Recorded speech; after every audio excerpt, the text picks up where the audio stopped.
Hello everyone. This week I'd like to start by talking about people. In the charity sector, we often talk about services, projects, funding and outcomes. Whilst all of those things are important, none of them happen without people. People who care enough to give their time, share their skills and make a difference to someone else's day. Last Friday, we had the privilege of celebrating National Volunteers Week with many of the individuals that help make Sight for Wight what it is. It was one of those afternoons that reminds you why community matters.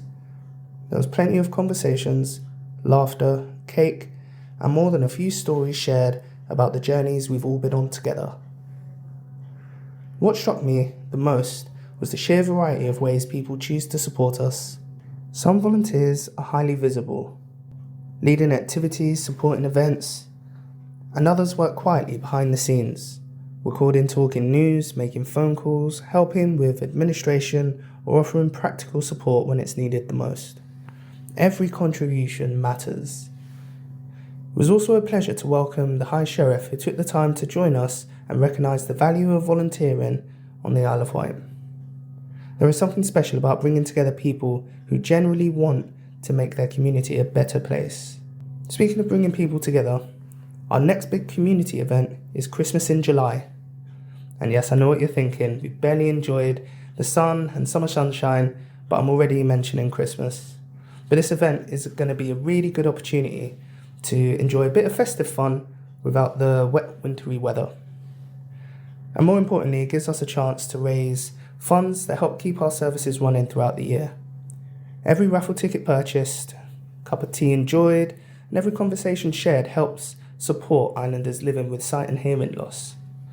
So whether you're planning to join us at Christmas in July or volunteer with us in the future, or simply just continue listening to the Talking News each week, thank you for being a part of the Sight for Wight family. Here is this week's charity news, 15th of June 2026. Swimming at Medina is on Monday between 1:15 and 2 p.m. We have the whole pool, so whether you wish to swim lanes or just have gentle exercise in the pool, you will be made very welcome. The cost is £6 and transport is available, although limited. All members are very welcome to join. Tandem biking is now on a Tuesday along the Cowes cycle track. If you would like a go on the tandem, please do not hesitate to call the office and we can arrange a suitable time. Yoga will now restart in September at Millbrook House at 2 p.m.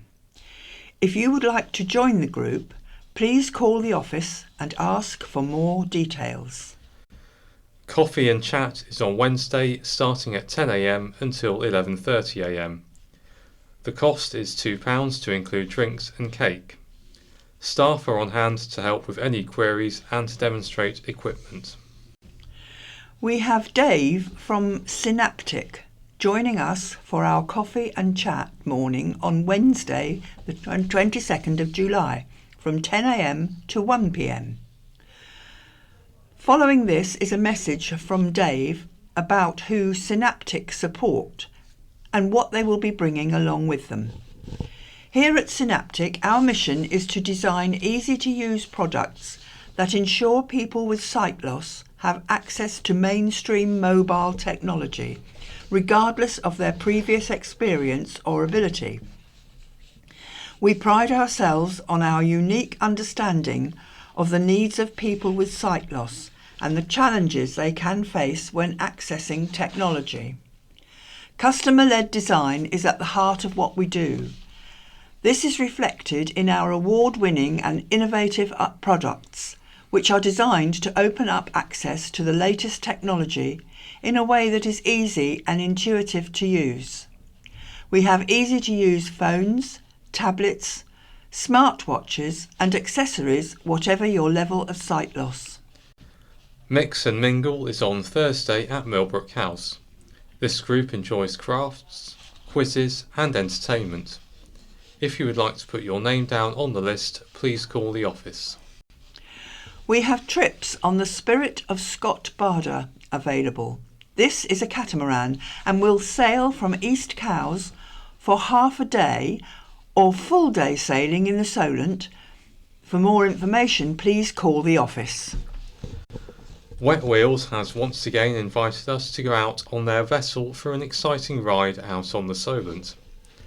The cost is £10 for around 1 hour and 45-minute journey from Cowes Corinthian Yacht Club. The date is July the 23rd. Please call the office if you wish to go. Sainsbury's in Newport has changed their shop layout following major refurbishment. If anyone would like to book a route familiarisation session with Emma, our trainee mobility officer, please call the office and she will be able to book you in a time. We are busy planning our Christmas in July event on the 4th of July.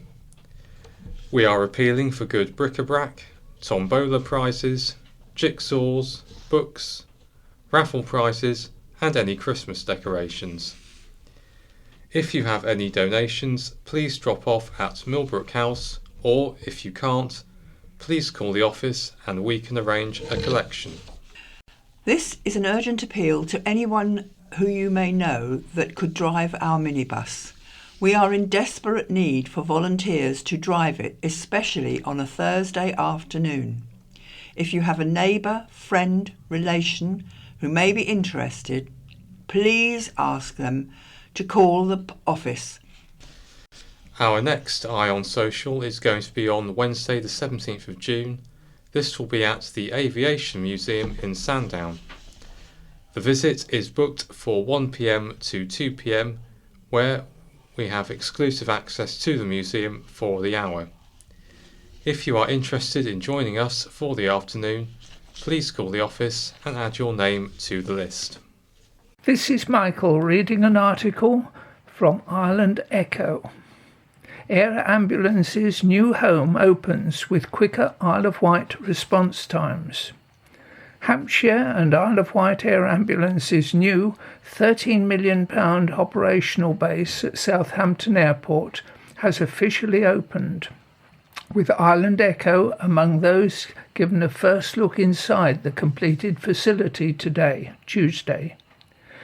The charity has relocated from its former home in Thruxton to the purpose-built airbase adjacent to Southampton Airport, which is expected to significantly reduce response times to incidents across the Isle of Wight and the wider region. The move hasn't come without significant financial commitment, though. The site was purchased using £9.2 million from reserves, with a further £3.6 million required for interior fit-out works through the Operation Airbase appeal. Around 50% of the building is set to be leased out to generate a sustainable revenue stream for the charity. Invited guests, including High Sheriff of Isle of Wight, Nigel Hartley, toured the state-of-the-art building, meeting the charity team and the flying medics that make the life-saving efforts possible. Facilities showcased include dedicated crew briefing areas, patient debrief spaces, offices and improved accommodation for staff and volunteers, as well as a heated hangar. During today's event, the air ambulance was scrambled to a real emergency. Within moments, the helicopter's engines were starting up, and then the flying medics were airborne, heading to Hayling Island. This provided a powerful demonstration of the life-saving services' day-to-day reality. Close coordination with air traffic control ensures rapid departures with both NATS and AGS airports, the owners of Southampton Airport having supported the project. Ireland Echo previously reported on the project while construction was underway and has now seen the finished base firsthand. Dr. Chris Hill, Medical Director, spoke to Ireland Echo about how there has already been a noticeable positive impact on response times, particularly to the Isle of Wight. He said this move will make a significant difference to outcomes from those suffering serious injuries or illnesses. Being centrally located means we are now much closer to the Isle of Wight. Already in the last few days we have found that we can reach anywhere on the island within 5 to 10 minutes, which is a vast improvement compared to when we were based at Thruxton. In our world, minutes matter. Every minute can make a difference, and the sooner we can provide the critical care we offer, the better the outcome for the patient. This is about delivering hospital-level care in someone's home or at the roadside. If a procedure needs to be carried out, a drug administered, or a critical decision made, we need to do that as early as possible. Instead of providing that care 20 or 30 minutes after an injury, we can now do so within 5 or 10 minutes. We have already started to see early signs of improved outcomes, and we hope that will ultimately translate into fewer life-changing injuries for patients experiencing the worst day of their lives. Dr. Hill received the keys to the building from Lord Lieutenant of Hampshire, Nigel Atkinson, Esquire. The move marks a major milestone for Hampshire and Isle of Wight Air Ambulance, which relies entirely on public donations to operate. The helicopter typically operates between 0700 and 0200 each day and is staffed by a pilot alongside 2 highly trained medics, usually a doctor and an advanced paramedic. On the ground, critical care cars are crewed by 2 advanced paramedics. Each mission costs an average of £3,500, equating to around £17,750 per day to keep the service running. This is Petrina reading from the Island Echo. Isle of Wight Mace Bearer marks 25 years of civic service. The Isle of Wight Council's Mace Bearer has reflected on 25 years of civic service, admitting he had no clue what the role involved when he first took it on. Steve Hammond has become one of the familiar faces of civic life on the island, regularly attending full council meetings, civic services and major events, including Remembrance Sunday. But as he marked a quarter century in the role of the latest annual full council meeting, Steve said the job was not about status, but history, precision and pride. I was the chairman's chauffeur when we still had the car. My first chairman was Vic Morey, and then, completely out of the blue, I was asked if I would like to be the mace bearer. I didn't even know what he meant at the time.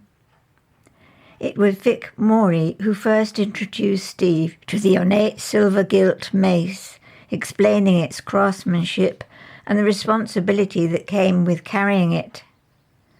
I had to learn everything from scratch, how to carry it, what every part means, the history behind it. There are rules and regulations for everything. For example, it's always on the right shoulder, and the crown must be on the right-hand side of the chairman or mayor. The mace itself, known as the large Newport mace, dates back to 1696 and weighs around 7.5 kilograms. Steve explained that it must never be touched with bare hands, as oils from the skin can damage it. Its intricate design includes links to William of Orange and the Queen Mary, as well as heraldry representing England, Scotland, Ireland and Wales. There's so much detail in it. You've got engravings, the coat of arms, cherubs under the head, and they sit on your shoulder, so after a while you definitely feel it. Over the years, Steve has helped share the history of the mace with school children and scout groups who, he says, are often fascinated by the stories behind it. Across the island there are 4 maces in total, each with its own place in local history, from Newport to Ryde, and the much smaller Newtown Mace, which was once hidden during a French invasion to prevent it being taken. For Steve, however, it is the people he has met along the way that stand out most, including members of the royal family. I met the late Duke of Edinburgh quite a few times. He was very comical. He didn't like having security around him and used to cause them no end of trouble. Steve recalled one visit to Cowes where Prince Philip unexpectedly broke away from the official plan to greet members of the public. He was meant to go straight across the road, but suddenly he ran over to start shaking hands with the public. Royal visits also bring very specific rules, including around the mace itself. When the late Queen visited, there's a rule that nothing should be above her head, so you have to turn the mace upside down as she passes. It's a sign of respect. Despite the tradition surrounding the role, Steve says it remains a personal honour. I feel very honoured. I came from West London, didn't have the best education, and I've ended up on the island doing this, meeting all sorts of people and being part of so many events. He has also never forgotten the nerves of his early days. The first time I carried it, I was absolutely frightened out of my socks. You realise how valuable it is, how much history there is behind it. But Vic Morey all these years ago steered me in the right direction. Paying tribute, Isle of Wight Council Chairman Councillor Ian Dorr said Steve's contribution had been invaluable. Steve has given 25 years of dedicated service to the council and to the island. He carries out his role with great care, professionalism and pride, and plays an important part in maintaining the traditions of the council at our most significant civic events. On behalf of members and residents, I would like to thank him for his long and loyal service. A quarter of a century on, Steve says the sense of responsibility remains, matched by quiet pride. I enjoy it, and I'm proud of it. It's something a bit different, and it means a lot to be trusted with it. This is Den reading an article from the Island Echo. Island families set to save £204,000 on bus fares this August. Island families could save more than £204,000 on bus fares this August, according to new analysis from Island Labour. Children aged 5 to 15 will be able to travel for free on participating local bus services across England throughout August as part of government action aimed at easing cost of living pressures. Island Labour says that based on one return trip per week per child at an average child fare of £1.50, families on the Isle of Wight could save a combined £204,458 over the month. The free bus travel scheme will run alongside the government's Great British Summer Savings Scheme, which will see VAT temporarily reduced from 20% to 5% on eligible family activities between the 25th of June and the 1st of September 2026. The scheme is set to apply to children's meals in restaurants, children's tickets for cinemas and theatres, and admissions to attractions such as soft play centres, adventure centres and theme parks.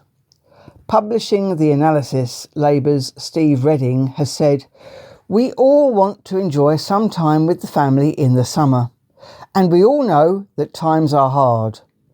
That's why the Labour government is providing Great British Summer Savings on travel for kids, kids' meals and tickets for cinemas, theatres and a whole range of days out over the coming months. And improving affordability will be a big help for the island's leisure and tourism-based businesses. These savings aren't going to end the cost of living crisis on their own, but they are going to help thousands of children on the Isle of Wight. It's a step in the right direction and real help now when families need it. The government says the measures are designed to help families enjoy days out for less, while also supporting businesses that rely on summer. This is Michael reading from Isle of Wight Radio. New banking hub approved for former Cowes Town Centre store.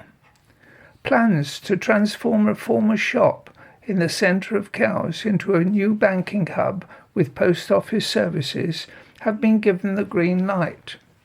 The Isle of Wight Council has approved proposals to convert No. 6 High Street, formerly occupied by Poundland, as part of a Cash Access UK's programme to improve access to banking services. The scheme includes alterations to the building's frontage, including a new shop front, the installation of an external ATM, and changes to the entrance, which will be moved forward to align with the existing windows. A replacement condenser unit will also be installed on the front section of the building's roof. New signage has been approved as part of the development, including a main fascia sign displaying the words Banking Hub alongside a post office logo. A projecting illuminated sign featuring the same branding will also be installed. Planning documents submitted with the application said the proposals would have a limited impact on neighbouring buildings, Cowes Town Centre and the Cowes Conservation Area. The applicant's agent stated the design had been developed to remain in keeping with other commercial properties along the High Street, while maintaining the existing proportions of the building. In approving the plans, the Isle of Wight Council concluded that the impact on nearby residential properties would be minimal and that the character of the conservation area would be preserved. The consent is subject to 5 planning conditions covering issues including design details, compliance with planning policy, and measures to prevent disturbance from associated equipment. Cowes Town Council previously voiced its support for the application, describing the plans as a positive addition to the town centre. The new facility will provide shared banking services alongside post office facilities, helping residents and businesses access essential financial services in the heart of Cowes. This is Patrina reading from Isle of Wight Radio.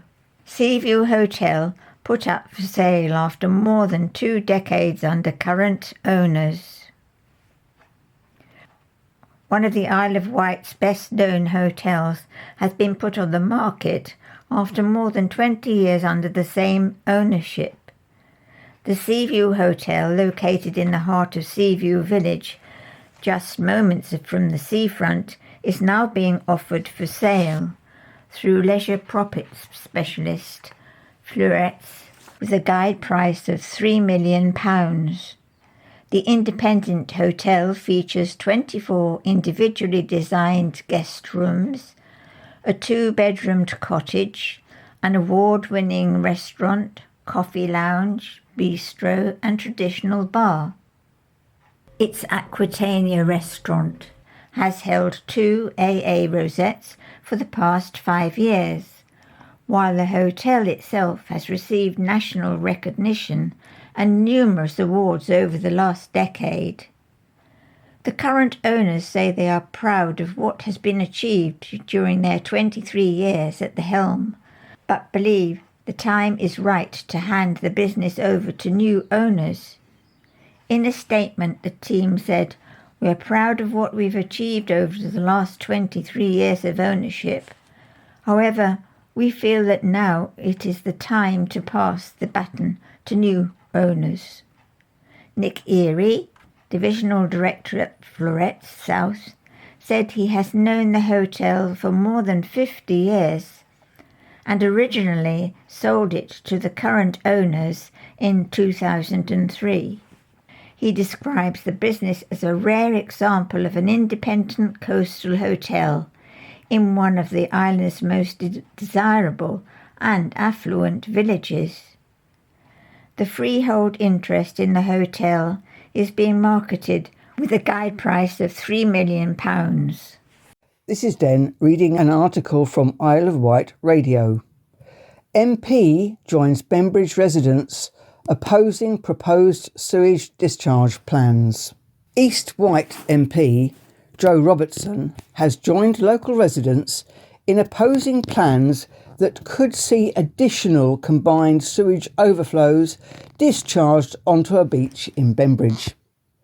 More than 100 people gathered on the beach on Monday, June the 8th, to voice their concerns about Southern Water's proposal to bring a disused combined sewer overflow, a CSO, pipe back into operation. The demonstration was organised by local resident Andrew Holman and was attended by Mr Robertson and Councillor Sally Grills. Southern Water has submitted plans to reactivate the overflow pipe, part of which remains visible on the beach. Residents say they cannot recall it being used for decades, while Southern Water has reportedly been unable to confirm when it last operated. The proposal has been allowed to proceed by the Environment Agency on the basis that it relates to existing infrastructure rather than the creation of a new outfall. However, Mr Robertson has criticised both Southern Water and the Environment Agency, describing the situation as completely unacceptable. In a letter to government ministers, the East Wight MP argued that the proposal should be viewed as the creation of a new sewage discharge location rather than the reactivation of existing infrastructure. He said, "For anyone living in the real world, this is not a case of re-establishing existing infrastructure, but opening up a new location to dump sewage in the worst possible place for public health." Bembridge already has an operational combined sewer overflow which discharges into the sea beyond the RNLI lifeboat station. Residents have raised concerns about the potential environmental impact of additional discharges close to Bembridge Harbour and within a mile of the popular Priory Bay. Andrew Holman, who organised the protest, has argued that any discharge could affect both Bembridge Harbour and nearby seagrass meadows, depending on tidal conditions. Following the demonstration, Mr Robertson raised the issue in the House of Commons, asking what support the government could provide to prevent the plans from going ahead. Addressing Water and Flooding Minister Emma Hardy, he said, "Southern Water is preparing to dump sewage on a beach in Bembridge on the Isle of Wight in a new location. The Environment Agency says that this is okay because there is an old combined sewer overflow pipe there, notwithstanding the fact that it has not been used in decades. Does the Minister agree that this is unacceptable? If she does, what assistance can she and her government provide to stop this from happening?" Responding in the Commons, Miss Hardy said, "The honourable gentleman raises an important point. I would be happy to look into it and get back to him. If he wants to have a meeting with me to discuss it further, we can make that arrangement."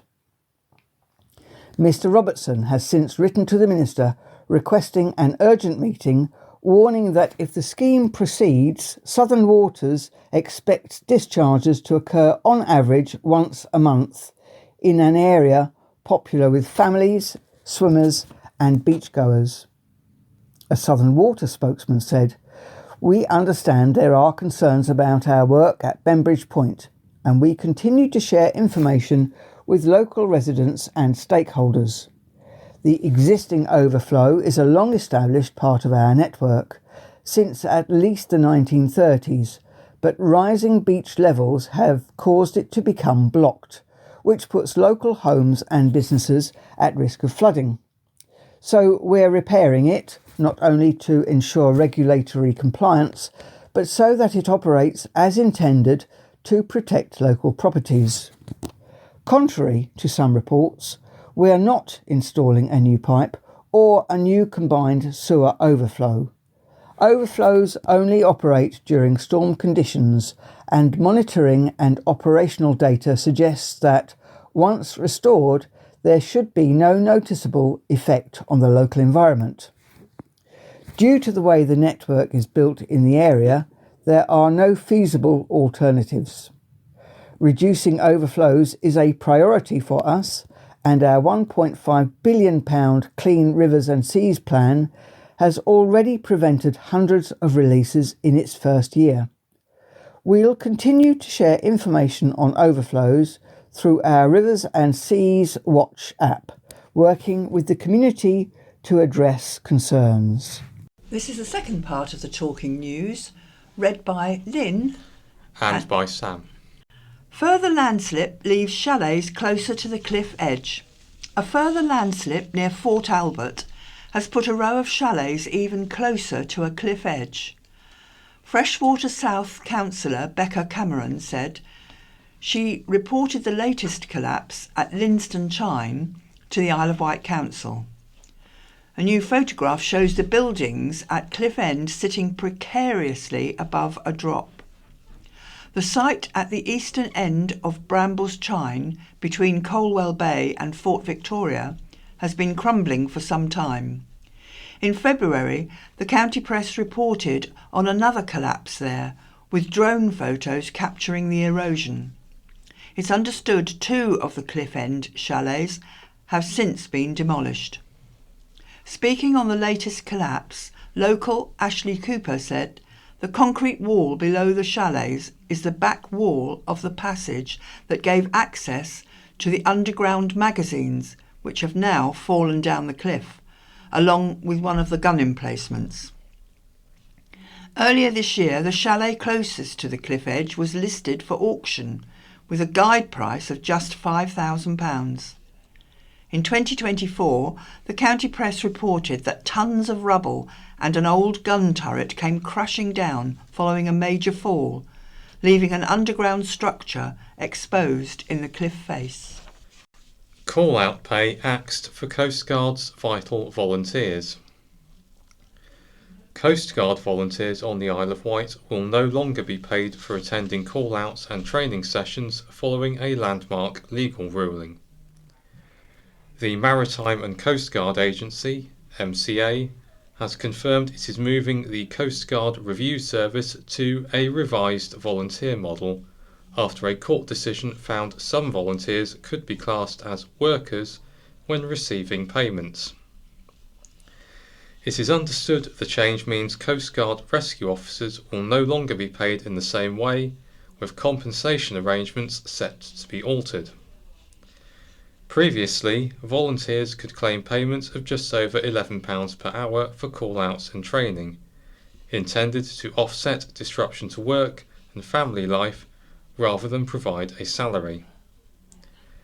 The county press approached the MCA to ask whether it had concerns about the impact on the island, where Coast Guard teams play a vital role along the coastline. In a statement, the MCA described the move as the best way to protect the future of the service. A spokesperson said, "This decision follows a legal judgment, which means we need to change how the service operates. This new model protects choice, flexibility, and the ability for people to volunteer alongside their primary employment. We deeply value and recognise the significant service Coast Guard rescue officers provide along our coastline, and we will be supporting them during this transition. The Coast Guard Review Service will continue to maintain a robust, effective search and rescue response, ensuring the highest quality of service and levels of safety.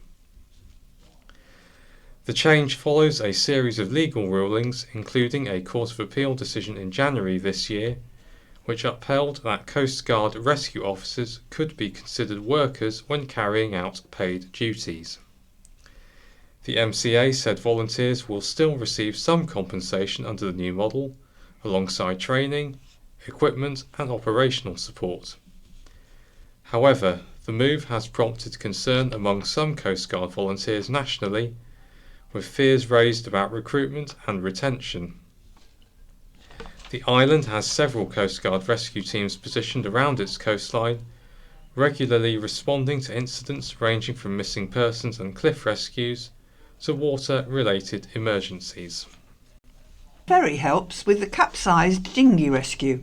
A car ferry assisted with a rescue operation in the Solent last Saturday afternoon, June the 6th.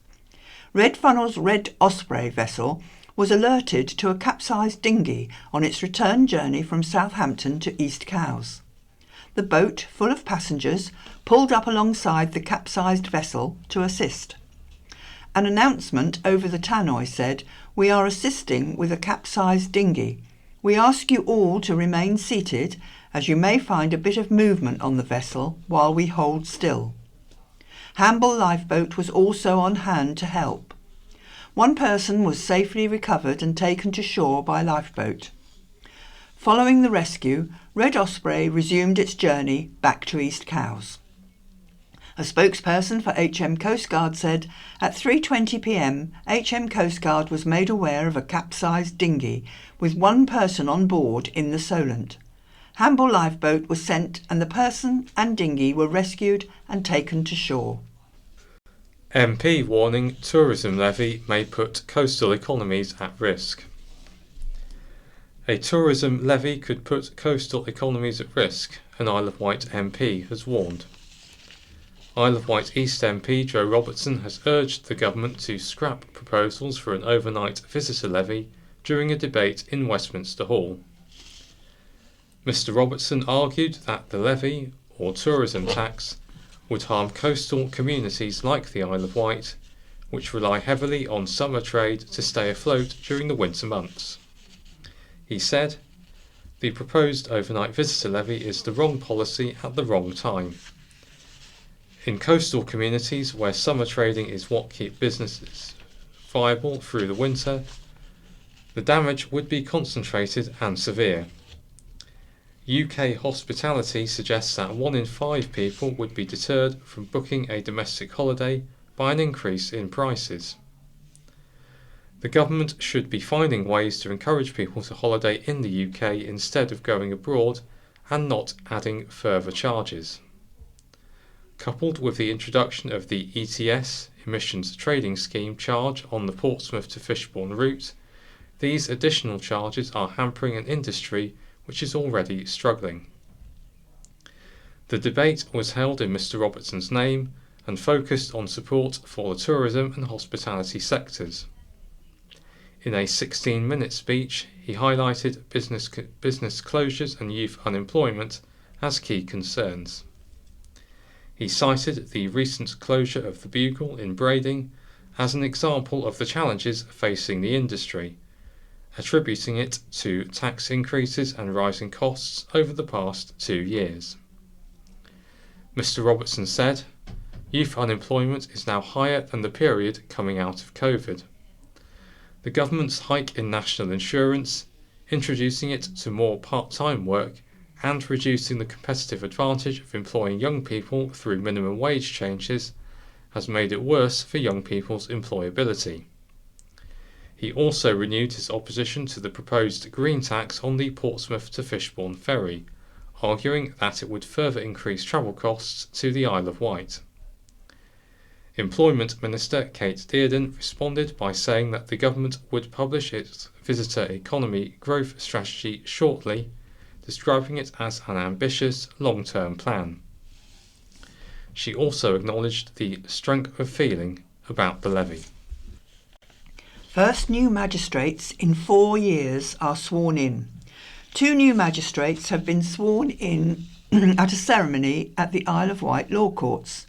Penny Houghton and Lynn Dale swore the oath of allegiance and the judicial oath last Thursday, making them the first new magistrates on the island in 4 years. Among the dignitaries in attendance were Lord Lieutenant Susie Sheldon, Chair of Magistrates Andre Usborne, Judge David Melville and High Sheriff Nigel Hartley. Penny, 57, is a former police officer, starting her career in Shanklin, where she met her husband, who was also in the force.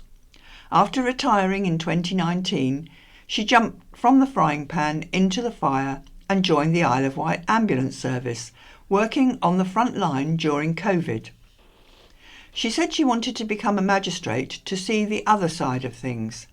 "I'm proud to live on the island and I'm proud to have served the island," she said. "I still want to serve the island and help protect people on the Isle of Wight." Meanwhile, Lynn Dale, 68, who was born in Birmingham and lives in Portsmouth, will be travelling across frequently to sit on the magistrate's bench. Mother of 3, who worked in retail and retired 3 years ago, wants to put the skills she learnt towards helping and supporting people. "It's a case of wanting to give something back to the community," she said. Lord Lieutenant Mrs. Sheldon welcomed the pair and thanked them for volunteering their time. "Society is dependent on people like yourselves," she said. Mr. Usborne said there were fewer than 40 magistrates on the island and is delighted they have joined them, emphasising how important their work is. "Our work here is very visible and the county press reports on much of what we do," he said. Judge Melville said without magistrates, the justice system would not work. Offering advice, he emphasised the need to be patient, listen carefully, and never rush their decisions. "Justice delayed is justice denied," he said. "Justice which is hasty is also not justice either." He added, "One question you need to ask yourself is, am I being fair? If the answer is yes, you're probably not going too far wrong." Training for Penny and Lynn is expected to be completed in July. Possible jail after attack. A woman has been warned she could face prison after her dog attacked 3 people, leaving one victim with a serious arm injury requiring 22 stitches.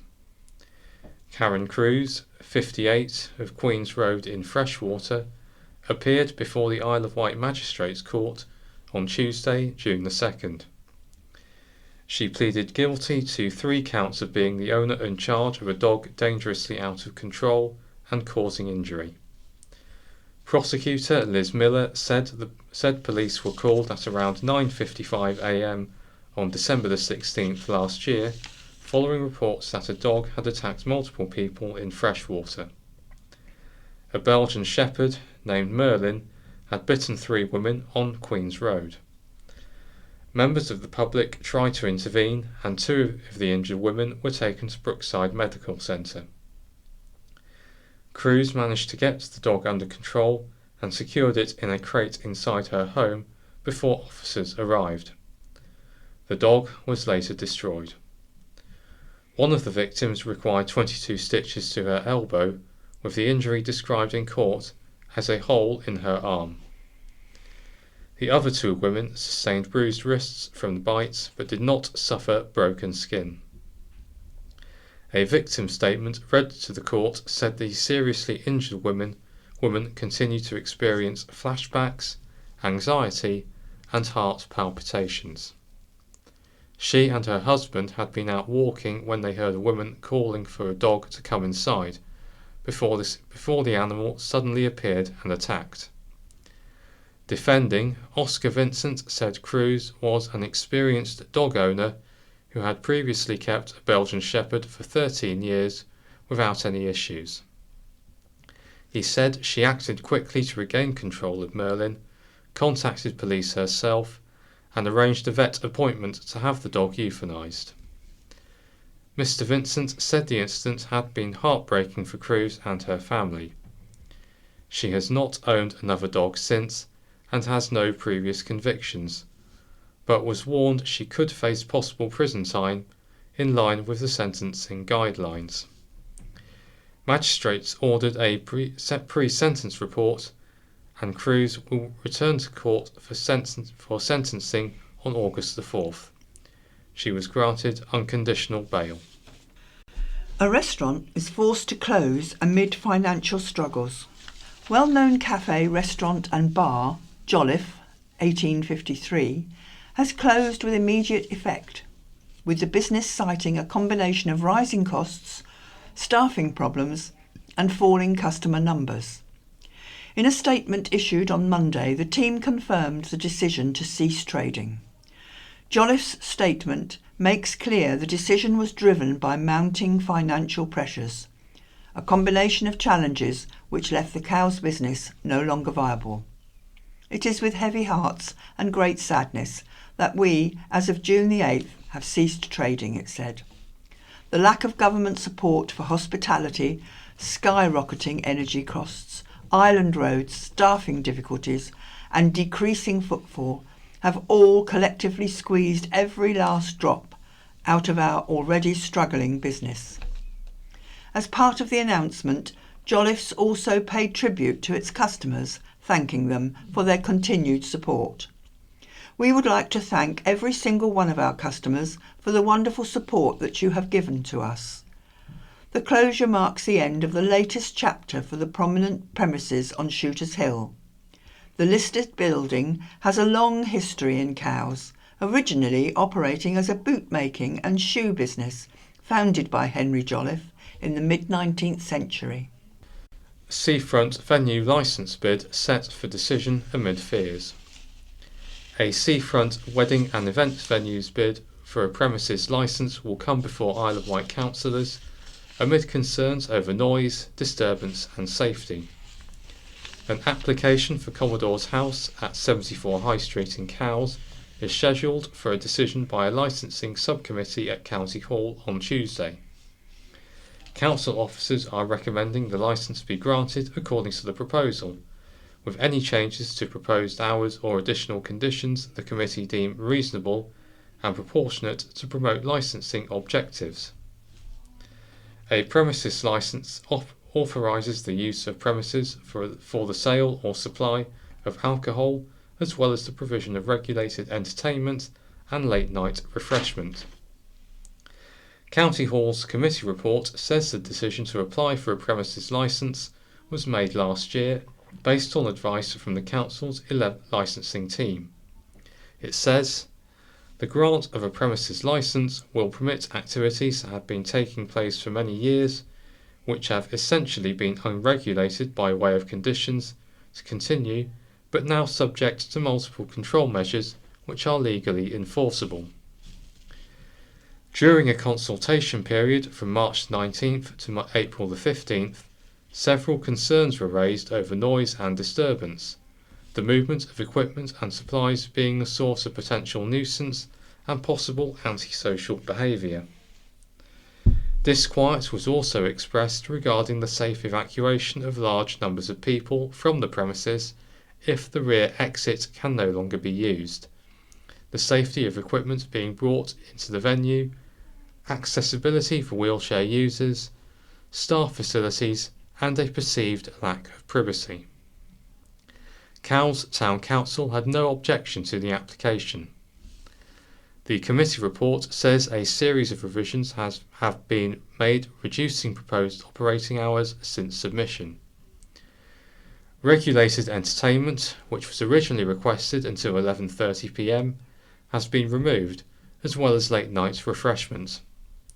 The only licensable activity now being sought is the sale of alcohol from 9 a.m. until 11 p.m. each day. Any music entertainment taking place until 11 p.m. will be under the provisions of the Live Music Act 2012, subject to a premises licence being granted for the sale of alcohol. The applicant has agreed conditions with the police, including the requirement for CCTV. Police said in the past 3 years there has only been one incident reported to them relating to Commodore's house. The chairman of a £19.5 million board has resigned. The chair of Ryde Neighbourhood Board, RNB, an independent group in charge of £19.5 million of public money, has resigned, citing political influence and agendas. Stephen Holbrook, who is also the former CEO of the Isle of Wight Chamber of Commerce, has said the direction of RNB has shifted due to new government guidance. Mr. Holbrook claims the board has gone from non-political to effectively being run by Isle of Wight East MP Joe Robertson and the Isle of Wight Council. In his resignation statement, Mr. Holbrook said, "I strongly believe the board should be able to take decisions independently for the good of the Ryde community and to the long-term benefit of Ryde's residents." RNB has proved contentious since its inception. In the run-up to the local elections, Mr. Robertson said council candidates on the board were pushing a particular agenda around the future of Ryde Town Hall. Transparency concerns have also been raised, with the press and the public excluded from past meetings. Mr. Holbrook's resignation is the latest change to the board. Newly elected Reform councillors Reuben Loke and Les Kirkby were also recently voted on to RNB. He added, "I'd like to stress that so far only a tiny amount of the £19.5 million has been received and committed. During my time as chair, I have fought hard to maximise the use of these funds and spend money effectively with legacy in mind. I am excited that a small grant scheme is ready to launch imminently that will start putting money to where it is needed most, helping and supporting the Ryde community." He said, "I am proud of what has been delivered so far in what has been very challenging circumstances. I hope that some of our initial vision for RNB will continue to be seen in the coming years. RNB was set up as part of the government's Plan for Neighbourhoods, renamed the Pride in Place programme in September 2025. County Hall has always acted as the accountable body for the RNB, meaning it is responsible for managing public funds and ensuring compliance with government requirements. Officers detain man after petrol station incident. A man has been detained under the Mental Health Act following an incident at a petrol station on Avenue Road, Sandown, on Sunday the 7th of June. Police were called at 6:59 p.m. to reports of a man behaving erratically on the forecourt. Hampshire and Isle of Wight Constabulary later confirmed officers attended and the man was detained under Section 136 of the Mental Health Act. An eyewitness reported that the man threw petrol everywhere and appeared to have at least one knife on him while making threats. Armed police were understood to be in attendance during the incident. A staff member in the Co-op store said a man was being sketchy in the forecourt and had pushed something over. The staff member said, "We were more worried about customers because they were still coming in and out." The situation lasted for around 45 minutes, with police called after the man pulled out a smashed bottle at an employee. The petrol station and shop were closed during the incident, but later reopened, with buses on affected routes temporarily diverting before returning to normal. Jurors find eco-activist guilty of road rage crash. Eco-campaigner Gary Oates has been found guilty of deliberately driving his Mercedes at and injuring a volunteer traffic marshal at a car boot sale after a 4-day trial. The 66-year-old of Fort Street, Sandown, has been convicted of dangerous driving and assault, occasioning actual bodily harm, following the road rage incident near Sandown Airport on June the 26th, 2021. Jurors at the Isle of Wight Crown Court yesterday returned a unanimous guilty verdict on both counts after hearing evidence from a series of eyewitnesses, the police and medical professionals. The court heard how Oates, who runs the Blue Seas Protection Campaign Group, rejected multiple witness accounts during a police interview, branding them liars when challenged. One of the eyewitnesses, Sally Cochrane, told jurors she had been queuing to leave the car boot sale along Scotchell's Brook Lane from the car boot sale onto Newport Road Lake, when she became aware of raised voices and abusive words exchanged. She said she saw Oates attempting to enter the already full site, despite being told by Traffic Marshal Mark Patterson he could not. Mrs. Cochrane described how Oates drove his Mercedes slowly but deliberately in a threatening manner towards the victim. He was not taking no for an answer, she added, telling the jury she believed the act was definitely deliberate. She called 999, telling the operator he's driven into him. Jurors heard Mr. Patterson was struck by the vehicle, ending up briefly on the bonnet before falling to the ground in pain. In evidence, Mr. Patterson told the court Oates ignored signage and his instructions. He said Oates failed to stop when asked and struck him, with the car hitting his knees and causing him to fall onto the bonnet and smack his forehead on the windscreen. Mr. Patterson said Oates had been abusive, shouting and swearing, telling him after the incident, "You're just doing that for money, you jumped onto the bonnet of my car," before leaving. Paramedics attended quickly and Mr. Patterson was taken to St. Mary's Hospital, Newport, where he was in absolute agony with unbelievable pain in his knee and to his left hip and head. Medical evidence confirmed he complained of injuries, although scans showed no fractures, and that he was discharged with pain relief. Mr. Patterson readmitted himself on June the 30th with abdominal pain, where he remained until July the 5th. Oates claimed Mr. Patterson had walked into his car and denied acting aggressively. Judge David Melville ordered a report on Oates and bailed him for sentencing at Portsmouth Crown Court on July the 24th. Oates was handed an interim driving disqualification, to which he said, "Disgusting, absolutely disgusting." Monstrous erection mast faces formal council action. A telecommunications mast on a roundabout, described as a monstrous erection by locals, is facing formal enforcement action over an alleged planning breach. The Isle of Wight Council has confirmed it is moving forward with enforcement after an acceptable resolution could not be found.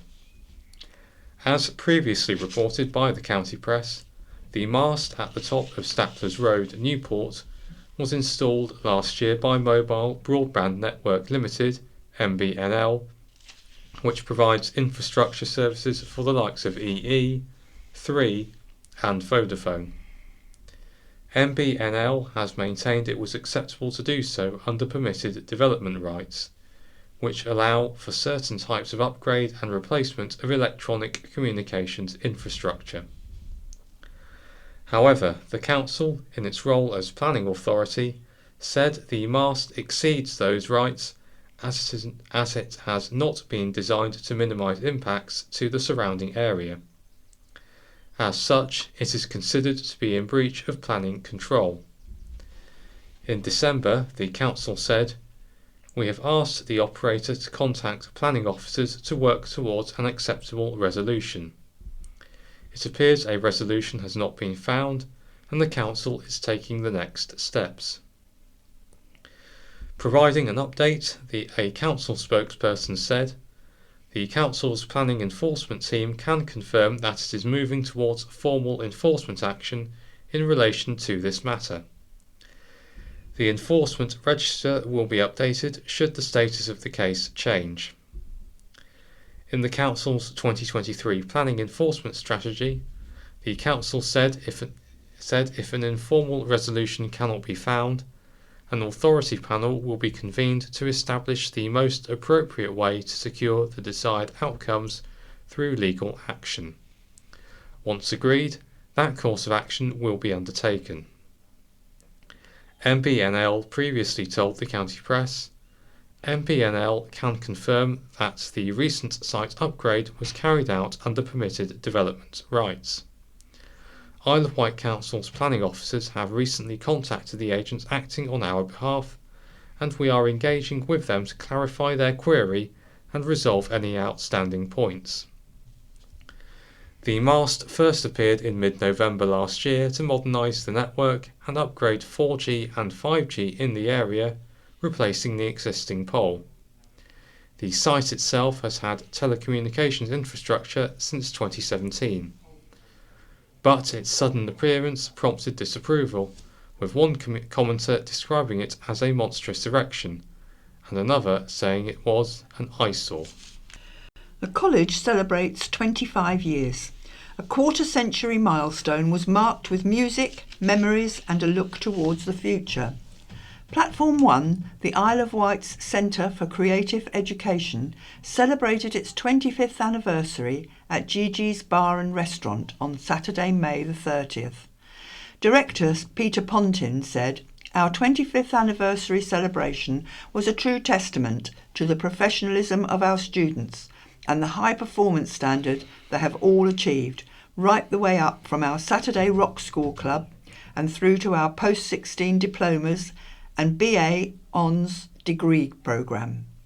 Of course, this hugely successful event for Platform 1 would not have happened without the support and dedication of our specialist teaching team. The event, organised by second-year BTEC students, featured an evening of live music showcasing the talent of Platform 1's current student community. The programme included tribute band performances from Year 01 students, original music from Year 02 students, and a closing set by degree-level house band The Project. A fundraising raffle was also held with prizes donated by businesses across the island. The top prize was a pair of VIP tickets to this year's Sky Presents Isle of Wight Festival. A highlight of the night was the presentation of a commemorative silver vinyl record plaque to Peter, given by the lecturing team in recognition of his vision and dedication, and that of co-founder David Pontin, who established Platform 1 in 2001. Organisers said the event received a positive response from guests and served both as a celebration of Platform 1's achievements and a fundraiser for future investment in student equipment and facilities. With the anniversary now behind them, Platform 1 is preparing for its return to the Sky Presents Isle of Wight Festival. Its dedicated stage will once again showcase emerging talent from June the 19th to June the 21st at Seaclose Park. Ex-Island police officer falsely linked to arrest.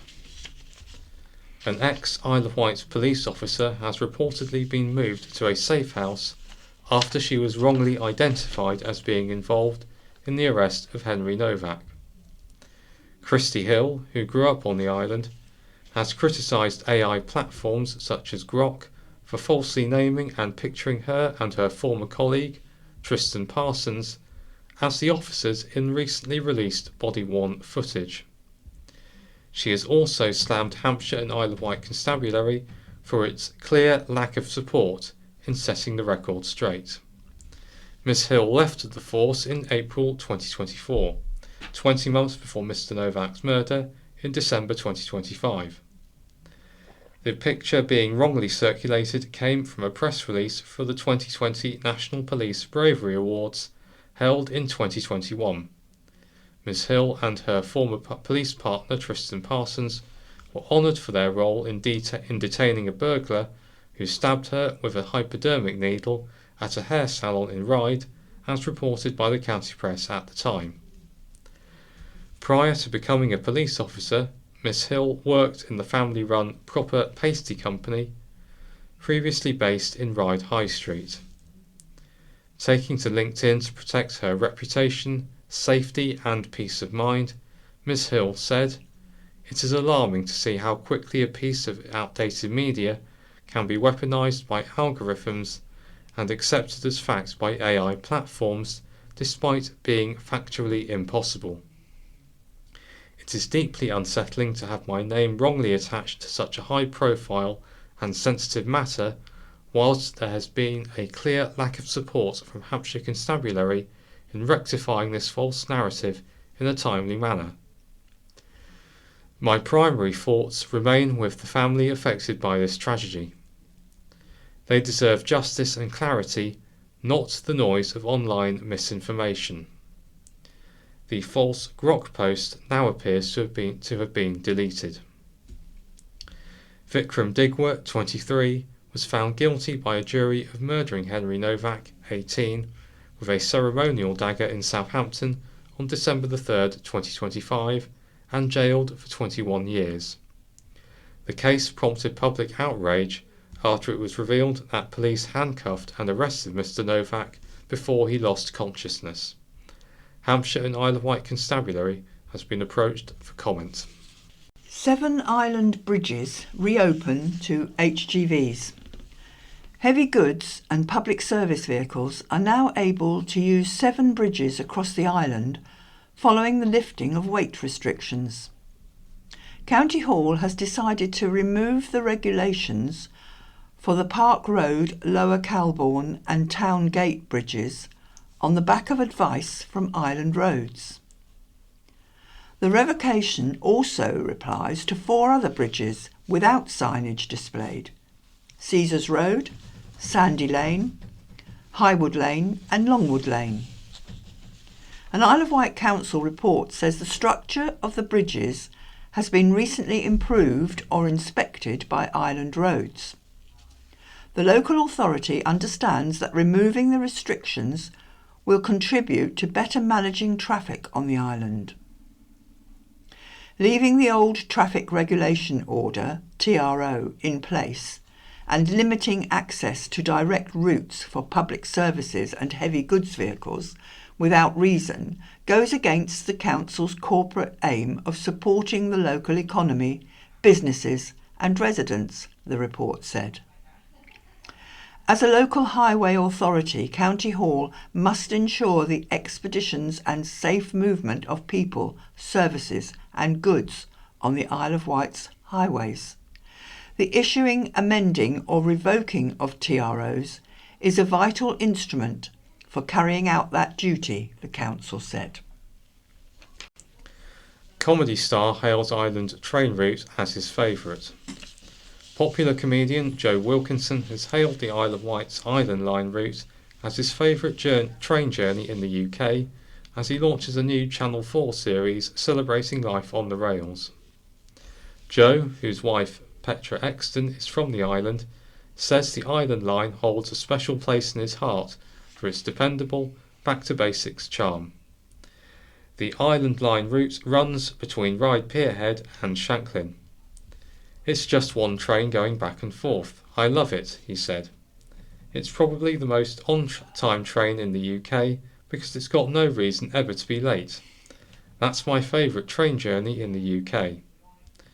Joe's fondness for the island is personal. His wife's grandmother lived near a station, and that experience has helped shape Training It with Joe Wilkinson, a 5-part series in which he joins celebrities on real rail journeys for candid, unscripted conversations. Among those appearing are wet leg singer Rhiann Teasdale, actor Michael Sheen, comedian Nick Mohammed, and Olympic swimmer Adam Peaty. Joe, who starred in and co-wrote Isle of Wight-based comedy drama The Cockfields, said trains provide the ideal setting for meaningful discussion. Unlike slickly paced traditional television interviews, Joe wanted the series to feel natural and unforced. It's the opposite of a studio chat show, he explained. It's not staged, we're just joining people on journeys they'd already be taking. His own enjoyment of train travel comes from this sense of ordinary life unfolding around him, even if it means abandoning his original plans. Joe said he always intends to get things done, but ends up listening to other people's conversations because he is nosy, he admitted. For Joe, trains also represent downtime and perspective, something he believes is increasingly rare. It feels like a special time for me to sit and see the world, and it's also a slice of life, he adds. I love the rhythmicness of the train, and it feels like my time for relaxation. I just love train journeys. Training It with Joe Wilkinson is available now on YouTube and will stream on Channel 4 from June the 19th. Winter Gardens enforcement case has closed. An Isle of Wight Council planning enforcement case into the visual condition of the iconic Ventnor Winter Gardens has closed. County Hall said the landowner of the site has been cooperative and carried out all works requested by the council, with visual harm now resolved. A spokesperson said that as a result, formal enforcement action has not been required. In April last year, the local authority embarked upon a pre-Section 215 process with local businessman Kevin Sussmill of the Winter Gardens owners, the Hambra Group. This identified required improvements to the dilapidated Art Deco style building, such as re-rendering, filling in cracks, painting and repairing the roof. An Isle of Wight Council spokesperson said they understood the concerns, but the works have been completed at the council's request and are considered proportionate to address the impact the building was having on the area. Councillor Ed Blake, Conservative representative for Ventnor and St Lawrence, said, I disagree with the council that the notice has been completed to a satisfactory standard. Yes, the windows have been replaced and paint has been renewed, but the roof was the most major part of that notice and no work has been done to it, and tarpaulin remains in place as the only protection against the elements. Water boss to explore storage tanks alternative. Southern Water's boss said he will explore whether storage tanks could be used as an alternative to a controversial storm overflow pipe in Bembridge. Plans to restore it were paused following local backlash and a protest from locals concerned that sewage would be dumped on the beach. Speaking exclusively to the county press, Lawrence Gosden said the works were halted because the firm wants to listen and talk to the community. That overflow should operate less than 10 times a year in order to protect housing from flooding, he said. Without it, we have had recent cases of housing being flooded with sewage. Now, we don't want sewage to go in the sea or in people's houses. Following a meeting with councillors, he said he understands concerns and is committed to looking in to see if there is another way. Pressed on what those other solutions could be, he said, there are potentially storage tanks.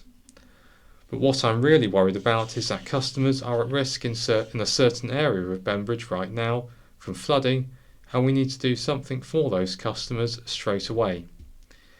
He added that he cannot commit either way at the moment, as he needs to explore what is feasible. Days gone by. The county press has been bringing the news to islanders since 1884. We've delved into the archives to see what was happening in the days gone by. 125 years ago, in June 1901, 2 prisoners who escaped from Parkhurst Prison were captured at Newtown by a coast guard. The men escaped from custody during a potato hoeing expedition outside the prison walls. They were caught within the day. An Isle of Wight County Court case focused on the accumulation of Newport rubbish. The action was in respect of damage by rats harboured in the refuse heap, the plaintiff being the occupier of Fairlea Farm, and the defendant was a refuse company based at North Fairlea Farm. 100 years ago, in June 1926, a stone tablet bearing the names of 75 officers, non-commissioned officers and men of the 5th Hampshire Howitzer Battery who fell in the Mesopotamian campaign was unveiled by the Lord Lieutenant at the Drill Hall in Newport. All restrictions on the movement of cattle on the island, imposed following a foot-and-mouth outbreak, were being dropped, except at Haylands Farm, where the outbreak was reported a month previously. 75 years ago, in June 1951, the Mayor of Newport received a letter from 3 German girls who wished to travel to the island to learn English. The letter was printed in the county press, with the Mayor asking for readers' suggestions. Lieutenant Commander Sir Robert Hobart accepted the position of President of the Isle of Wight Society for Blind after the last president, Princess Beatrice, who died in 1944.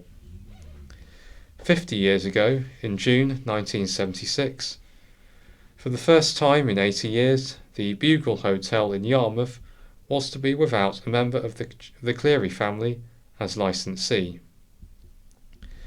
The United Reformed and Methodist Churches in Ventnor agreed a declaration of intent to form a united church in the town. Isle of Wight links to winner fuel tanks. Readers' help is needed. Is your ancestor in this company publicity photograph? Where was it taken? The factory workers are gathered around a clever invention that greatly contributed to winning the Second World War. Few examples exist in museums today to tell the story. The drop tank was a use-once aircraft secondary fuel supply. It was jettisoned after the aviation fuel was used up to lighten the aircraft weight and increase flight speed. The fragile tanks broke up on impact with the ground or fell into the sea, hence few surviving examples. Different drop tanks were designed for different aircraft. Due to the wartime shortage of metal, the tanks were made from a mixture of lightweight plywood and papier-mâché, with a moisture-resistant lining. Pilots used this fuel supply first, then switched to the standard fuel tanks. Drop tanks doubled the distances planes could fly. British drop tank development was born after 2 sensational deaths in 1930. A mystery sinister Russian pilot's air crash, shrouded in lies, and the tragic suicide of his distraught German widow. Determined French journalists searched out the truth and linked events together. It shook Europe and woke up England. After the First World War, the Treaty of Versailles barred Germany from having an air force. Britain and Europe believed Germany had complied until the heartbroken young bride jumped from a small aeroplane near Frankfurt. Her suicide note stated she wanted to die the same way as her German husband, who died in Russia a few days earlier. Journalists proved the man and woman were indeed a couple and dismissed Germany's denial that the pilot was their man. Germany claimed he died in a horse-riding accident. In fact, his experimental aircraft had carried an external fuel tank that dropped off minutes before the crash, the first ever report that such a tank existed anywhere. Germany denied working with Russia to circumvent the rearmament ban. Britain's plane makers woke up to the possible new threat. The 1930s pioneering golden age of aviation took off. For drop tanks in particular, many people worked secretly on experimental design. One company was Surrey-based paper products manufacturer Pytram. The drop tank seen in this group photo is thought to be a Pytram design.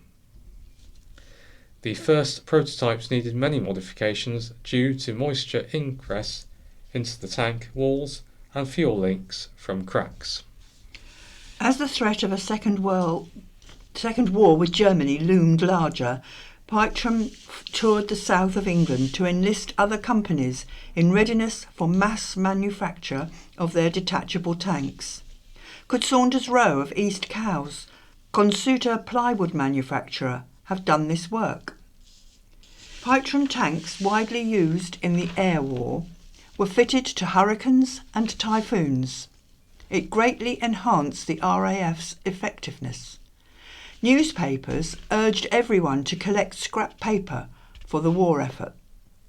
Pytrom advertised, "We want your used paper for cartridges and drop tanks."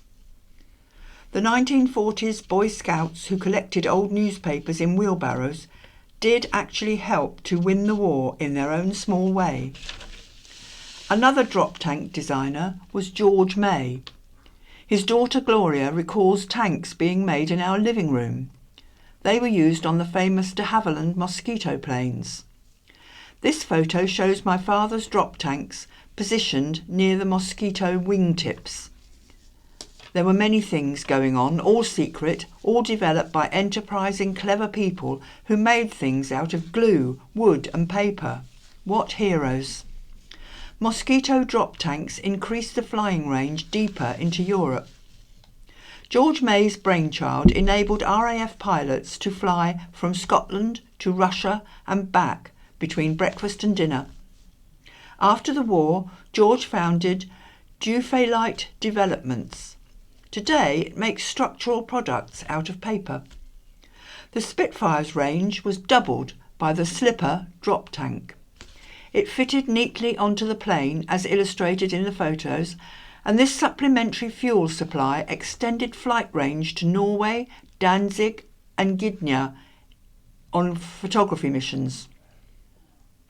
In April 1944, newspapers reported RAF Spitfires can now, with drop tanks, fly to Berlin and back. Sandy's Spitfire, the wreckage recovered from a peat bog in Norway in 2018, is currently being restored by Airframe Assemblies, Sandown Airport, with the help of GKN apprentices.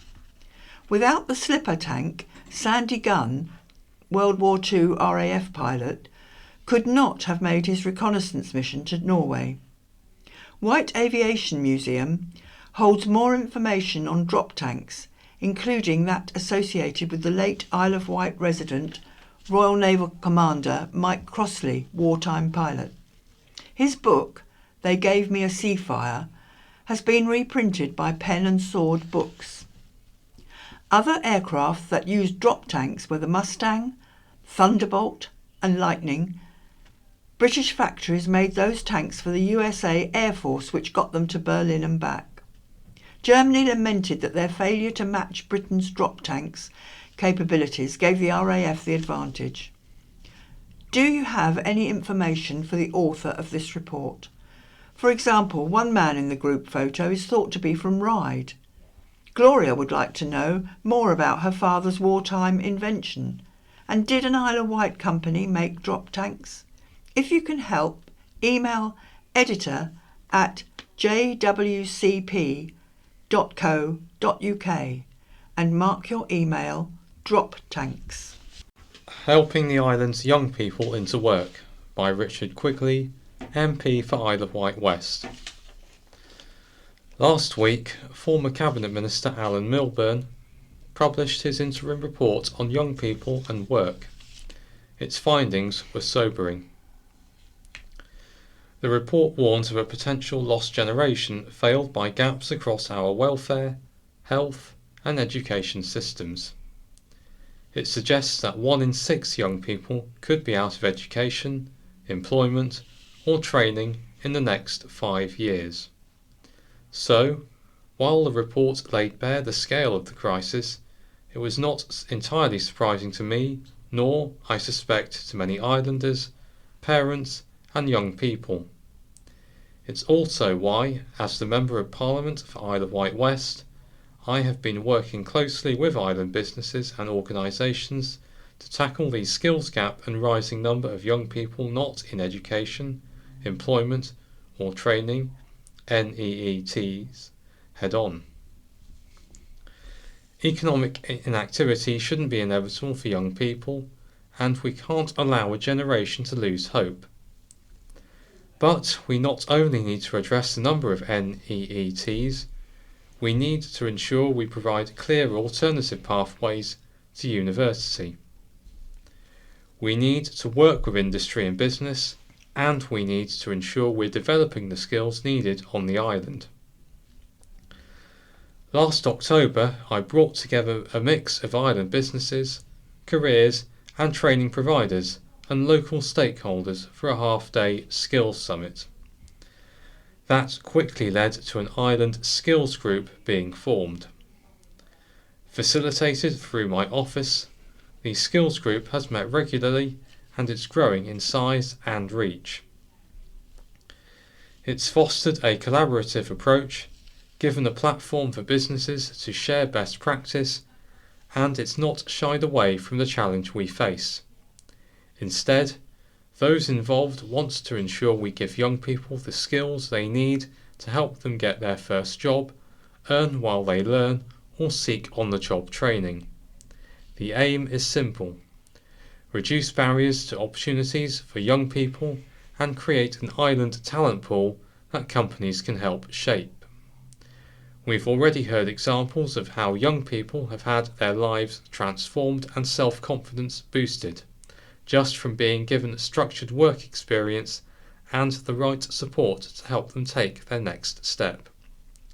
That's why I'm determined to use my office to help facilitate the group and offer opportunities where I can, including by creating and recruiting a constituency apprentice and planning a new summer skills boot camp. Even if one young person gains the confidence to enter the workplace as a result, I will consider that something for my team to be proud of. But each of these opportunities add up, and much like the collective work of those involved in the skills group, we're helping to transform the island together. An article by columnist Matthew Chatfield, and he's entitled it, "I Got Rid of My Landline and Here's What Happened." A while ago, I decided to get rid of my telephone landline for a trial period. This was not a choice made lightly. It took years of prevarication to warm to the idea. Even then, I promised myself I would get it back if I really missed it.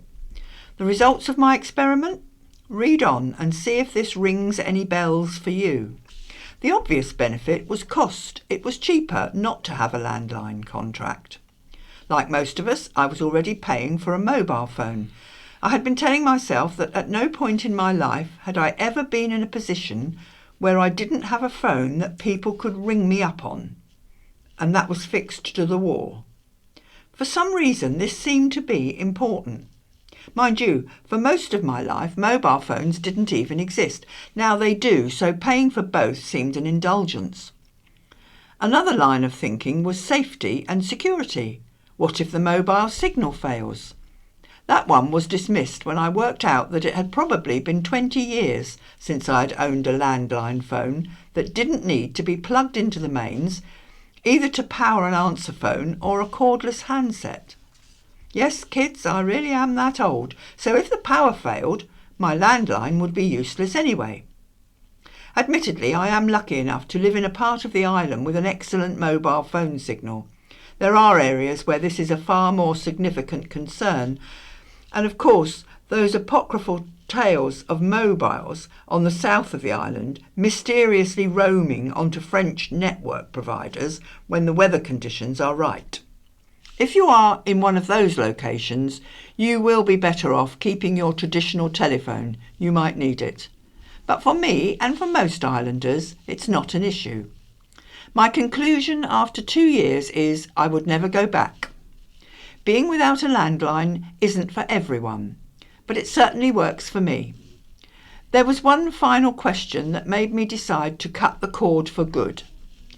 If you're amongst the ageing minority of people still hanging on to their landlines, I would urge you to ask yourself this just as I did. Who benefits from me having a landline phone? I'll tell you who. The answer is scammers, spammers, and people trying to sell you things you don't want. The people who you know and love already know your mobile phone number and they're happy to use it. If your line is like mine was, then almost every day the phone will ring with some sketchy caller trying to get you to give them access to your computer, sell you some dubious compensation scheme, or make an emergency bank transfer. None of them are real, all of them using up your time and brain space with their pestering. I dismiss them all by cancelling my landline, and so can you. And now moving on to what's on at Shanklin Theatre during June and July. On Friday the 12th of June at 7:30pm, Think Floyd. On Saturday the 13th of June at 7:30pm, Big Girls Don't Cry. And on Thursday the 2nd of July at 7:30pm, Hello Again. Call the box office on 01983 868 000 or book online at www.shanklintheatre.com. On Sunday the 28th of June, there's Folk at the Quay at 7 o'clock, a free evening of folk music taking place in the Quay Arts Cafe every third Sunday of the month. That's Quay Arts at 15 C Street, Newport, and any information you can get at quayarts.org. It's info@quayarts.org. Everywhere at Once is Mark Chadwick from The Levellers, and he's on at 7:30 at Strings Bar, which is behind the bus station in Newport. And now on to readers' letters, starting with a letter titled Calling All Former BHC Workers by Cliff Quelch, 1976, BHC Apprentice. On September the 5th, I will be arranging with Hover Travel a trip to the Hovercraft Museum at Leon Solent for ex-BHC and hovercraft enthusiasts from the island. On that day in 1976, 50 apprentices were taken on at BHC, as well as other apprentices who worked in aviation. It is 50 years this year, and we are celebrating. I have contacted ex-BHC and hovercraft enthusiasts through Facebook and my contacts, but am now looking to contact others who don't use such sites. The day will begin with a flight to the Hovercraft Museum, following with a tour and buffet on the hovercraft Princess Anne. At cost, the charge is £50 per person. The flights from Ryde will be approximately 10 a.m. Anyone interested in joining us can email me on cliff.quelch@gmail.com. This is entitled A Bridge Too Far, and the name and address has been supplied to the county press. There has been so much in the news about crowded beaches at Bournemouth, etc., and saying ours are empty. Those people in Bournemouth were day trippers. They filled the streets, blocked people's drives. It must have been awful. The beaches were left in an awful state for the local council to clear up. Compton Beach and others on the island were busy, but Sandown usually takes coaches at this time of the year. If holidaymakers coming to the island book through a hotel or camping site, they get greatly reduced ferry fares. The island would come to a standstill if we had all that coming over.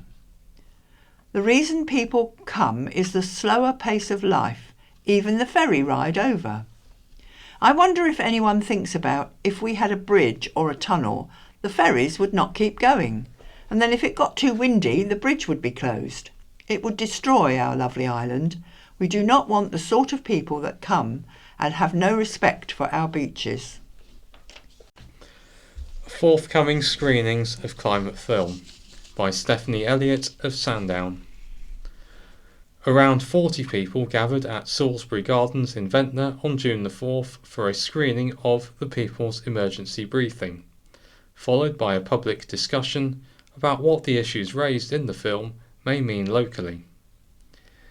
In November 2025, the National Emergency Briefing brought together leading experts to present the latest evidence on the climate and nature crisis to politicians and other influential people in Westminster. The film sets out the risks facing the nation and the credible positive responses available. There was a broad mix of people from across the community who attended the screening, including several town and parish councillors. Councillor Braden Gibbons of Ventnor, Councillor Lee Jackman of Godshill, Councillor Julia Larson of Chillerton and Gatcombe, and Councillor Ian Boyd of Sandown. The discussions afterwards focused particularly on local issues. The strongest theme discussed was sharing information about what different communities are currently doing already and what more could be done. Also, the need for a climate hub on the island so local parishes could network and share ideas. The island's local biodiversity and food resilience were highlighted, along with ideas how the film's information could be delivered in an age-appropriate way to children and young people. What stood out was how quickly the discussion moved from concern into practical questions about what people here may be able to do together next. People were not only responding to the film itself, but actively discussing how our local communities can organise around what they had heard. There are currently 4 further screenings arranged. Gurnard Village Hall at 3 p.m. on June the 28th. Newport and Carisbrooke Community Council at 7 p.m. on June the 29th. Freshwater Library at 7 p.m. on July the 2nd. And Nature Zones at Blackwater at 2 p.m. on September the 5th. Unbelievable disruption, and this is from David White at Bonchurch. Over the weekend I had to travel from Ventnor to Fishbourne, and what an unbelievable situation I encountered. First, a sign warning of a road closure that day on Nansen Hill, Bonchurch. Then a hold-up due to traffic lights on Cowleys Hill. Next, traffic lights on Church Road in Shanklin. Then a diversion sign at Apps Manor Road. Then traffic lights on Arraton Road. All this I encountered on my one journey. But best of all, nobody was working and there was no sign of disrupting roadworks. This is unbelievable madness, which shows no sign of thought for road users. Does the County Highways Department have no control over the island's roads? Are they completely inept and enabling the utilities and island roads to disrupt our roads with impunity? Perhaps residents, businesses and our new council members should make it a priority to address this issue and clean up this ridiculous situation, and indeed, to those responsible, read the Riot Act. Let us wait and see if things improve. I wonder, as I am sceptical regarding miracles. And it's goodbye from Sam. And goodbye from Lynn. The BBC In Touch programme follows, and the Scaffolding and Skips News follows that. Hello. Later today, does Braille have a future? A big question through the eyes of one concerned grandmother. And I just wonder how far it will help him to fit in with all his classmates if he can't easily read the things that they can read and he has to have special screens. But I don't know whether I'm just being old-fashioned about this or whether I'm kind of interfering. But first, it promises to be a busy next 3 years for ophthalmic surgeon Mohammed El Alfi. Mohammed is the new president of the Royal College of Ophthalmologists, and his job is to oversee policy in the world of eye care, both from the point of view of his fellow professionals, but also for the increasing number of patients who have or who will develop eye problems. Part of that job includes seeing what progress is being made in other parts of the world. So appropriate then that I should talk to him just hours after he landed back in Britain after a fact-finding trip to China.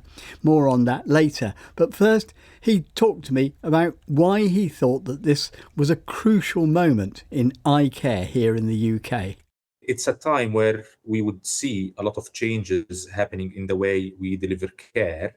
The experience that our patients are getting in the healthcare in general, comparing the satisfaction today to some years ago, we can see that because of the backlog and because NHS departments are under a lot of pressure, the departments are heading more and more into trying to clear more of these appointments and to get more surgeries through so patients do not wait for long. But that we have noticed that has affected the experience of patients, especially in the outpatient clinics. So that's something that we need to work on. Another thing is talking to the policymakers and the government to see if we can secure more funding for ophthalmology, as it is the busiest outpatient service in all of the NHS specialties. So that's two of the key priorities that I would need to work on. Well, let's talk about a couple of those. I mean, there is a major issue, as you say, of long waiting lists for people with eye disease to be seen. What are your views about how waiting lists could be shortened without affecting the level of care and the length of time that people are given in appointments to discuss their anxieties with their ophthalmologists?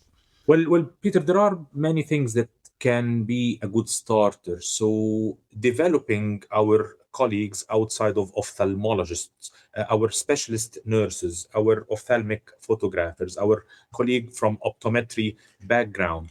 This can offer support to the workforce and better ways of working, which can reduce the time required in clinic. Adopting artificial intelligence systems and new works of working, having diagnostic hubs, virtual clinics, which I appreciate it doesn't suit everybody, but there is a big sector of patients who would prefer or who would find it very valuable to be able to have a consultation remotely without having to go into the hospital. All these parts, I expect to see some development over the next few years. So you see, because there's a lot of discussion about AI at the moment, you see AI as almost exclusively positive as far as giving care to people in the eye area. So there are few things again here to consider. It needs to be managed properly, and if it is managed properly, it will help promote our message and keep the service going as it should without affecting patient safety. But it's very unlikely for AI to replace the human factor completely, but it needs to be led by that. Equally, there will be other governance issues and structures that need to be put in place. I've just returned from China, and I was on my first mission abroad as a college president. And I have to say that we're still behind for what is being offered in the rest of the developed world. And there is a lot that we can bring in to help improve the experience, cut down the waiting lists. But again, it's one thing that we avoid talking about, but we have to bring it to the conversation. It's funding again, Peter. I mean, what have you seen in China that you think we should be doing here?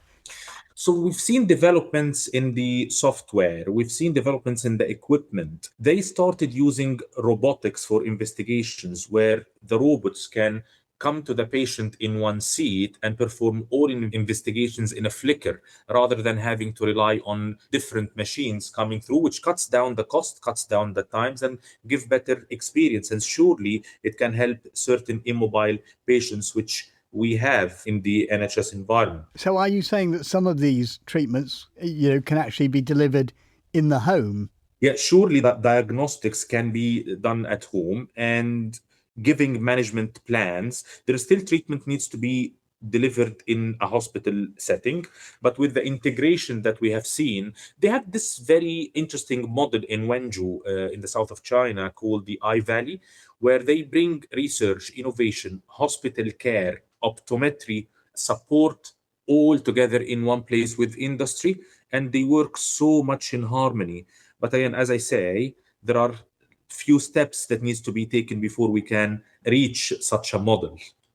I just want to bring you back to the waiting list issue for a moment, because patients tell us that the problem with very busy NHS clinics is that they often feel that they don't have the time to ask all the questions that they would like to ask, that you're aware as a patient of other people waiting. Are you aware of that kind of problem that people feel that they have when they come to a busy clinic? Yes, this is an issue which is being looked at the moment. So my opinion, it's unacceptable for a patient to be having an appointment and discuss their care without them having enough time to make informed consent. Informed consent comes from discussion, from being able to ask questions, making sure that they digest all the information. But any healthcare system, when under pressure, the time allocated per appointment reduces, but that can be replaced with material that can be shared, and then offering a platform for patients to come back with questions as they need. But we need to ensure that all these are recorded and put together properly, so the patients do not have poor experience in clinic, and make sure that we do not move to the next step unless we ensure that the patient has been informed properly and got enough time to ask all the questions, digest what information has come to them before making their decision about their care. And of course, the worries about waiting lists and the length of them is certainly not only a concern to patients, but is this also having an effect on ophthalmologists themselves? You know, I mean, for example, is there a worry of some saying, I can't do the job I want to do here, I'll need to go private to do it? Well, that's spot on, Peter. Unfortunately, this is the case, and we're finding now that some of our trainees finish their training in the UK and head off to other countries where they can have better work-life balance, or at least they feel that because there is less pressure or there's less patients that needs to be seen, they can have the time to do the job as they see properly and spend more time to create this rapport, which is the heart of the relationship between a patient and the doctor. So it's not just going private, it's going abroad. Yes, it's not only going private, it's going abroad as well. And the doctor still is a human being, and they need to feel the satisfaction as an ophthalmologist in the job they do. And I'm not going to go as far as saying that if this problem continues, there will be risk for patient harm, because tired or overworked doctors or ophthalmologists will not have the same focus as before. But I'm hoping that we'll be able to tackle this issue early on. One more aspect on this, really, which is about the efforts to try to speed up treatment, make it more efficient, is something that's actually being discussed at the moment in Parliament, the single patient record. That's the idea of having all the information about a patient in one place for all relevant health professionals to see. Now, as you'll know, this principle has been discussed particularly in the context of ophthalmologists and optometrists being able perhaps to work more easily together, seeing each other's information, being able to look directly at a patient's situation. What is your take on this? So it has been long that we've been discussing how it's very important to have proper patient management systems, centralized, so can be accessed from anywhere. And this is essential for the single point of access for patients, where they can have a choice of their treatment, depending on waiting times, depending on where they would like to be treated. Equally, it is important as well to be able to have the option to decide whether you want to be treated next to your family, next to home. There are many factors at play as well. A policy priority for our college is working on this moving forwards. The NHS Online is a good example of how this will work and help the policy, but without having the centralized access and shared systems between the acute trusts and the community, as you mentioned, the optometry support for the service, this is not going to work. We haven't talked very much about actual treatments, and this probably isn't the ideal place to do it because we like to look at them in more detail. But I mean, what are the signs of optimism in terms of improved treatments that you hope to see develop more in your time as president? Yeah, so innovation doesn't stop in a subspecialty or a specialty like ophthalmology. There's a lot of investment in drugs and in industry. So AI will have a place, robotics will have a place, investment in longer lasting treatments for retinal diseases. We are seeing new drugs coming to the market where maybe the injections will not need to be as frequent as before for our patients. There is investment as well going on into gene therapies and personalized medicine. And for some rare inherited eye conditions, we are beginning to move from treating the consequences of disease to addressing the underlying genetic cause. Another area of research is the stem cell based therapy, and stem cell research remains promising, although many approaches are still being carefully evaluated through clinical trials. Mohammed El-Alfi, thank you very much indeed. And I'm sure we'll be hearing more from Mohammed over his next 3 years in the role. And staying with future policy, as promised, a couple of your emails following our interview with the new CEO of the RNIB, Simon Antrobus. First, this from listener Paul Day. The most worrying aspect of the answers from Simon Antrobus was more than one reference to the likelihood of more difficult decisions having to be made, despite the books now balancing at the RNIB. Firstly, with the lack of sight loss knowledge and experience at the top, I fear that more poor decisions on which services to cut or stop altogether will be the inevitable consequence. Secondly, it underlines my previously expressed views about the future prospects and onward decline of the visual impairment charity sector, and the necessity to consolidate if they want to survive and preserve some level of service provision for blind and partially sighted people in the future. And we also had this view from Nick Stone. Gone are the days when the RNIB provided far more support throughout our lives. Today, it appears that the RNIB has no teeth when it comes to addressing the dwindling support available to blind and visually impaired people. It was not so long ago that politicians and governments claimed blindness was not really a disability, and therefore refused to provide disability benefits to visually impaired people. It was the RNIB that took the government to the High Court and won. As a result, we are now entitled to receive disability benefits such as disability living allowance and personal independence payments. I strongly feel the RNIB has passed its time in its current form and should reinvent itself as a robust action charity, perhaps even changing its name to reflect a more modern and determined approach. And we also want to feature this week someone else who is thinking about the future, but in this case, the future of one small person.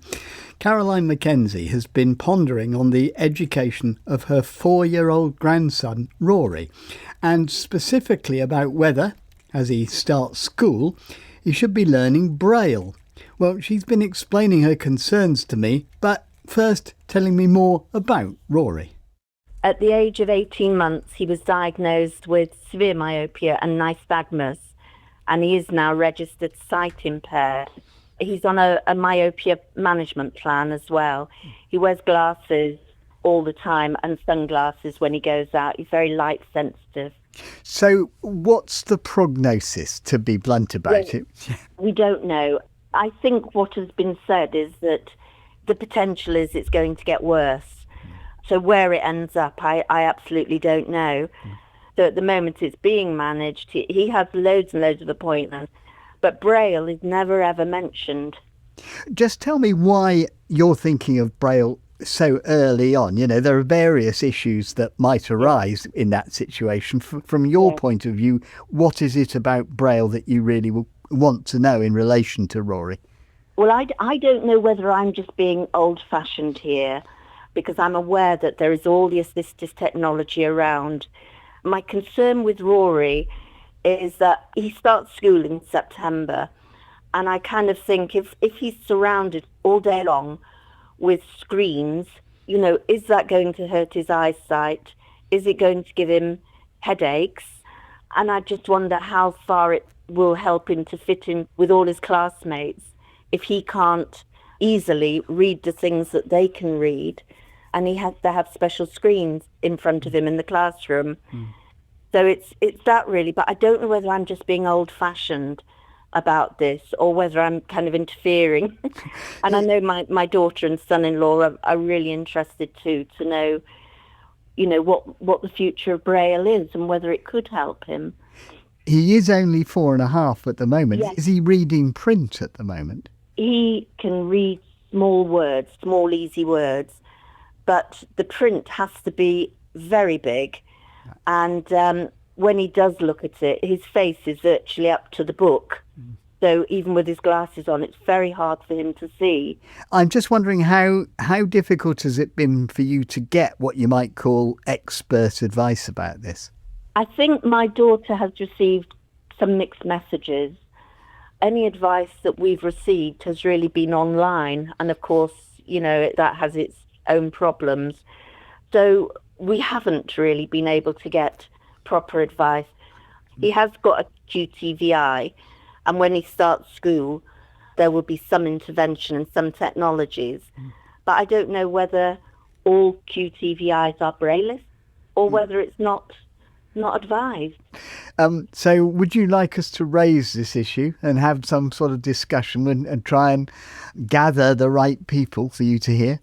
Absolutely. That would be really helpful. And if the consensus is that Braille could be a useful tool and is not simply going to become obsolete, then where do we access a Braille teacher? And how, as a family, how do we support that? How do we support his learning? Caroline Mackenzie, and we do plan to follow up Caroline's worries in future programmes. With which in mind, do give us your own views and experiences on this and indeed anything else that you want to pick up on from our programmes. Email in touch at bbc.co.uk or leave us a voice message on 0161 836 1338. Just one more piece of news before we go. We've sadly recently heard of the death of Hazel Dudley, who for many years has been a friend of the programme, both as a contributor and a frequent correspondent. Her contributions full of common sense and humour, like this one, where she, along with fellow In Touch contributor Dave Kent, were assessing, amidst the mud and the music, the accessibility of Glastonbury Festival in 2016. So Hayes, you turned us up. How did you manage that? Well, in 2 words, I didn't. There was this lovely steward, John, and he offered help. But me being me, Miss Independence, I said, no, I'll be okay, I'll be fine. But believe me, the only thing I could do was unpack it. I didn't know what the ground sheet looked like. I could do nothing. So I really needed help with that. Hazel Dudley there. And we would like to send our condolences to all those who knew Hazel. That's it for today. From me, Peter White, and producer Beth Hemmings, it's goodbye. Scaffolding and Skips News. Week commencing 15th of June. Newport area. 62 St James's Street. Roach Pittis, 60 to 66 Lugley Street. And 34 Upper St James Street. Ryde area, 141 High Street. Morrison's Daily, Union Street. 53 Union Street. 5 Union Street. And NatWest Bank, St Thomas Square. Cowes and East Cowes area. 29 Cross Street. The Parade, Public Toilets, Bath Road. Eramew, Court Bridge Road. Ventnor area, Ventnor Youth Centre, Victoria Street, Rose Inn, Pier Street. Sandown area, 1 Melville Street and 27 High Street. Yarmouth area, none to report. Alverstone area, Alverston Farmhouse Main Road. Seaview, opposite the Seaview Beach Shop.